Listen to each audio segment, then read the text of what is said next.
একজন শিক্ষার্থী, second year এবার আমি উঠেছি। তো আমরা এইদিকে বিভিন্ন বিল্ডিং থেকে আমরা বিভিন্ন ভিডিও ফুটেজ দেখেছি, দেখে আমরা যেটা জানতে পেরেছি, প্লাস যেটা বিল্ডিং 5, মেয়েদের বিল্ডিং 5, ওদের ওখান থেকে আমরা কিছু ভিডিও ফুটেজ কালেক্ট করেছি। সেখান থেকে আমরা জানতে পেরেছি যে সম্ভবত বিমানটা এইদিকে কোথাও ঘুরছিল, এন্ড আকাশে থাকতে বিমানটা আপনার আগুন লেগে যায়। দেন ওই বিল্ডিংটা সেটা আমাদের জুনিয়র সেকশন বিল্ডিং, সেখানে প্রি প্লে থেকে 8 পর্যন্ত ইংলিশ ভার্সনের ক্লাস হয়। এই জুনিয়রদের উপর বিমানটা এসে বিধ্বস্ত হয়। আর সবচেয়ে যে বেদনাদায়ক বিষয় সেটা যে আর কেবলমাত্র 15 থেকে 20 মিনিট বাকি ছিল ছুটি হওয়ার। 15 থেকে 20 মিনিট পরে যদি এরকম একটা ইনসিডেন্ট হতো তাহলে হয়তো এত প্রাণ যেত না। তো এটা আরো একটা খারাপ বিষয় যে সবাই ছিল জুনিয়র, একদম বাচ্চা কাচ্চা ছেলে, যেটা কিনা আসলে মেনে নেওয়ার মতো না। একটা রেসিডেন্সিয়াল এরিয়া, একটা কলেজের উপর দিয়ে অন ডেতে কেন একটা বিমানের একটা এয়ারজেটের ট্রেনিং চলবে, এটা আমাদের প্রশ্ন। এবং যতদিন আমাদের এরকম প্রশ্ন প্লাস আমাদের লাশের সংখ্যা কেন এত কম বলছে।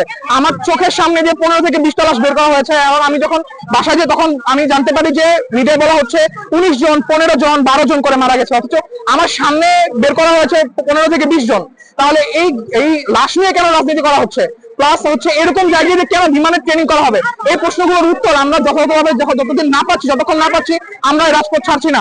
এছাড়া আমরা যখন যারা কাজ করেছে আমাদের তো অ্যাটলিস্ট এতটুকু ধারণা আছে যে কতজন মারা যেতে পারে বা কতজন হতাহত হতে পারে।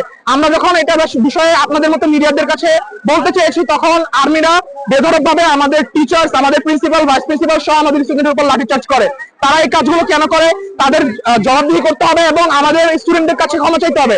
ওদের মনে রাখতে হবে এটা কোনো ক্যান্টনমেন্ট কলেজ না, এখানে ওনাদের দাদাগিরি চলবে না।